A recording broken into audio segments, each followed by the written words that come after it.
안녕하세요. 감정몬이에요. 여러분, 혹시 요즘 남녀 간의 소통이 왜 이렇게 어려울까? 왜 이렇게 서로를 이해하지 못하고 싸우기만 할까? 라는 생각 해보신 적 있으신가요? 미디어를 켜면 하루가 멀다 하고 터져 나오는 젠더 갈등 소식에 답답함을 느끼는 분들도 많으실 겁니다. 이 갈등은 너무 복잡하고 감정적이어서 때로는 해결 불가능한 문제처럼 보이기도 하죠.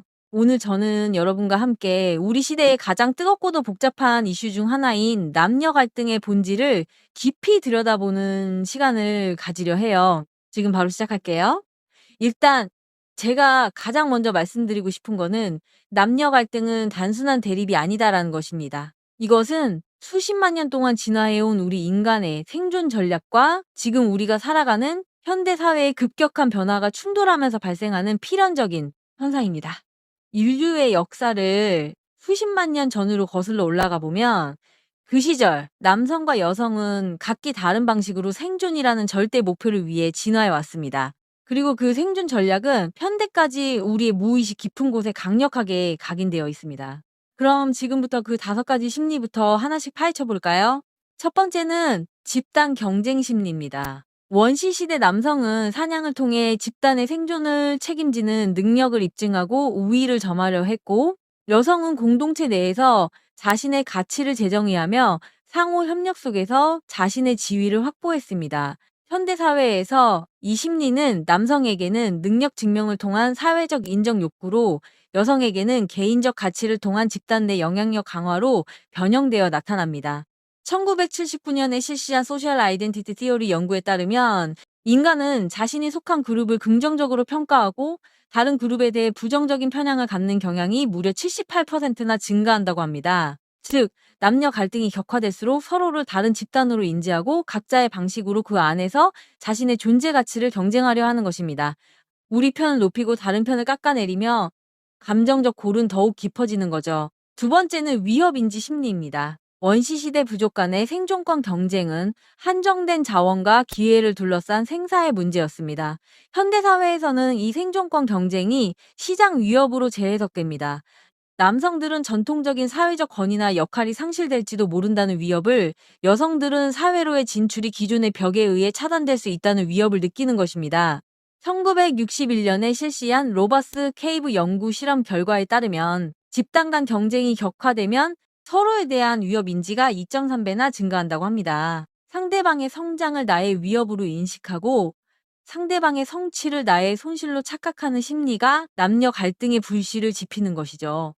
사실 서로가 적이 아닌데도 불구하고 상대의 성장을 위협으로 착각하는 안타까운 상황이 연출되는 겁니다.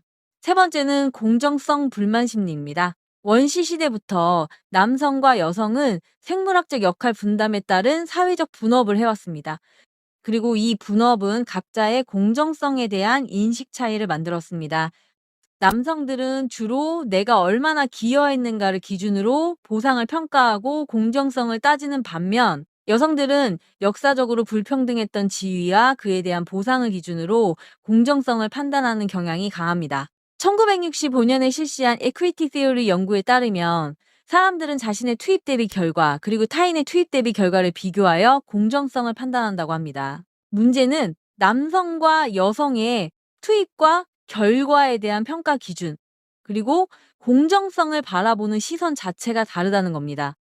서로의 공정성 기준이 다르다는 것을 인정하지 않으면 갈등은 필연적으로 심화될 수밖에 없습니다. 이것을 인정하는 순간 비로소 대화의 물꼬를 틀 수 있습니다. 네 번째는 지위 불안 심리입니다. 모든 사회 집단은 자신의 지위 변화에 대해 자연스럽게 불안감을 느끼기 마련입니다. 현재 사회의 급격한 변화 속에서 남성들은 자신이 가졌던 전통적인 사회적 지위나 역할이 상실될지도 모른다는 불안감을 느끼고, 여성들은 높아진 기회에도 불구하고 여전히 미래의 기회가 미흡하지 않을까 하는 불안감을 느낍니다. 1954년에 실시한 Relative Deprivation 연구는 상대적 박탈감과 이로 인한 불안이 얼마나 커지는지 보여줍니다. 지위가 변화하거나 변화의 조짐이 보일 때 사람들의 불안감은 2.1배 증가한다고 합니다. 상대방이 성장하면 내 자리가 위협받을 것이라는 두려움, 혹은 나도 성장했지만 여전히 불리한 상황이라는 좌절감이 서로를 이해하지 못하는 벽을 만드는 것입니다. 사실 이 불안감은 상대에 대한 분노가 아닌 자신들의 미래에 대한 걱정인 경우가 더 많습니다. 마지막 다섯 번째는 가치 시스템 충돌입니다. 남성과 여성은 수십만 년 동안의 진화를 통해 서로 다른 생물학적, 사회적 역할을 부여받았고 그 과정에서 서로 다른 가치를 중요한 것으로 여기게 되었습니다. 일반적으로 남성은 성과와 보상을 중시하는 경향이 강하고 여성은 연대와 공동체의 가치를 더욱 중시하는 경향이 나타납니다. 물론 이것은 일반적인 경향성일 뿐입니다. 1992년에 실시한 Schwartz Value Theory 연구에 따르면 사람들은 보편적으로 자극 추구, 성취, 즐거움, 전통 등 10가지 기본 가치를 가지고 있지만 각 가치에 부여하는 우선순위는 개인차가 크다고 하죠. 남녀 간의 이런 가치 우선순위의 차이가 발생할 때 서로를 이해하지 못하게 되고 이로 인한 갈등 해결률은 34%나 감소합니다. 서로가 중요하게 생각하는 가치 시스템이 다르다는 것을 인정하지 않으면 대화는 결국 엇나가게 되는 거죠. 자, 지금까지 설명한 이 다섯 가지 심리는 인간 진화의 자연스러운 결과물입니다. 어느 한쪽이 틀린 것이 아니라 오랜 시간 동안 각자의 방식으로 생존에 최적화된 결과물인 거죠. 자, 그렇다면 지금부터 이 진화 심리학적 뿌리들이 우리가 살고 있는 이 격변하는 현대사회라는 토양 위에서 어떻게 폭발하고 심화되었는지를 살펴볼까요? 저는 다섯 가지로 그 원인을 나눠봤는데요. 바로 설명 들어갈게요. 1. 디지털 시대, 정보 홍수와 공감력 소멸. 2010년대 중반 스마트폰 전성기 이후 우리는 매일 엄청난 양의 정보에 노출됩니다. 미심리학회 2022년 연구에 따르면 디지털 환경 속에서 인간의 공감 능력이 무려 40%나 감소했다고 합니다. 내 생각과 다른 의견은 무조건 삭제하거나 차단해버리죠. 결국 우리는 공감 능력이 퇴화하고 서로의 상황을 이해하려는 노력 없이 오직 자극적인 정보만을 쫓게 됩니다. 이로 인해 남녀 갈등은 더욱 거칠고 감정적으로 비화됩니다. 2. 소셜미디어 알고리즘, 극단적 의견 증폭 시스템. 두 번째는 소셜미디어 알고리즘입니다. 특히 2018년에서 2020년 사이 플랫폼 알고리즘이 크게 발전하면서 우리는 자신이 선호하는 정보만을 보여주는 확증 편향 알고리즘에 갇히게 됩니다. 이는 에코 챔버라는 자기 의견 강화 공간을 만들어 자신과 다른 의견은 듣지도 보지도 못하게 만들죠. MIT 미디어 연구소 2023년 연구에 따르면 갈등 상황에서 소셜 미디어 사용자들의 감성적 반응이 무려 73%나 증가했다고 합니다. 사용자의 감정적 반응, 특히 분노나 불만을 극대화하는 컨텐츠를 더 많이 보여줌으로써 플랫폼 내 체류 시간을 늘리려는 알고리즘의 작동 방식입니다. 결국 소셜미디어는 남녀 갈등을 해결하기는커녕 더욱 극단적인 의견들이 증폭되고 갈등을 가속화시키는 거대한 용광로가 되고 있습니다. 3.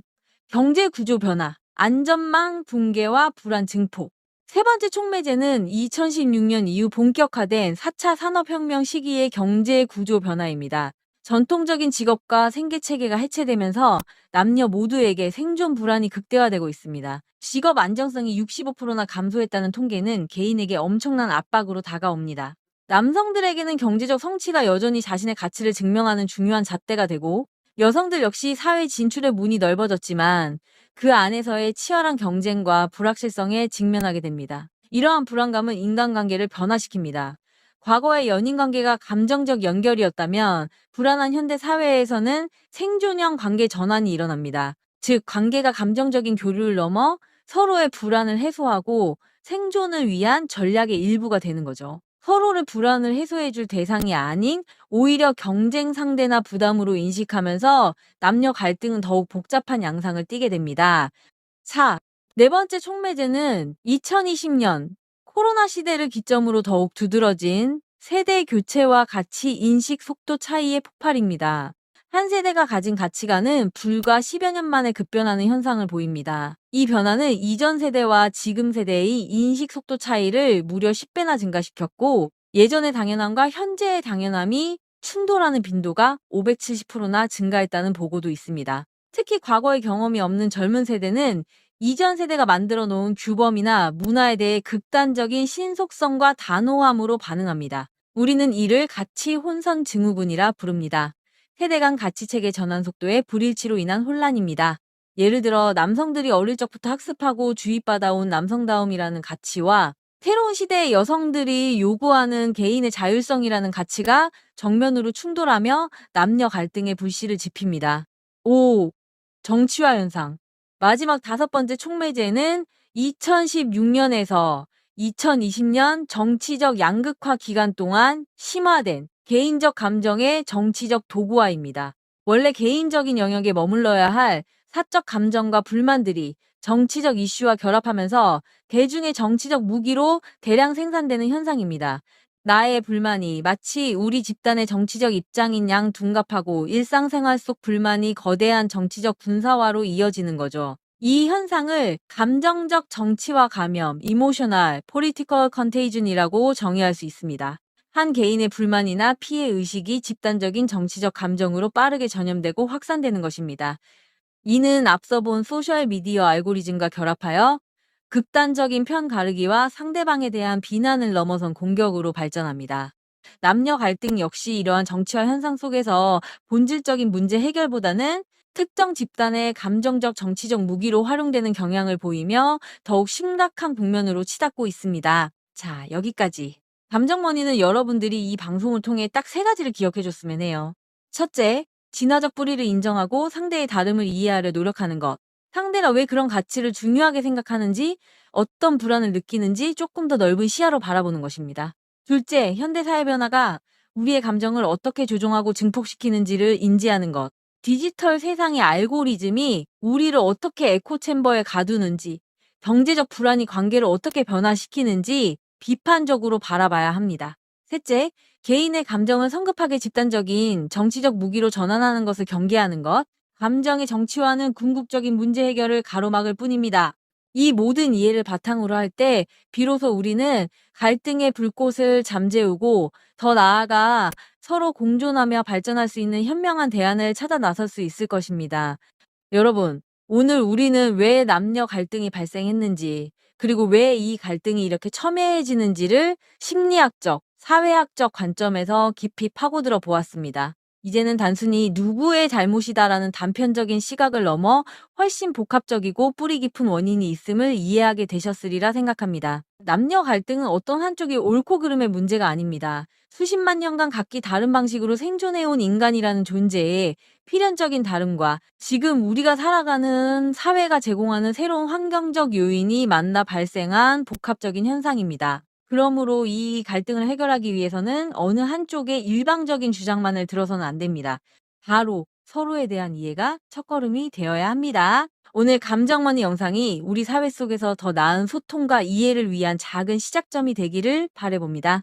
자, 오늘 감정머니가 준비한 내용은 여기까지고요. 여러분의 구독과 좋아요, 댓글 하나는 앞으로 감정머니가 더 좋은 영상을 만드는데 큰 힘이 됩니다. 그럼 다음 영상에서 만나요.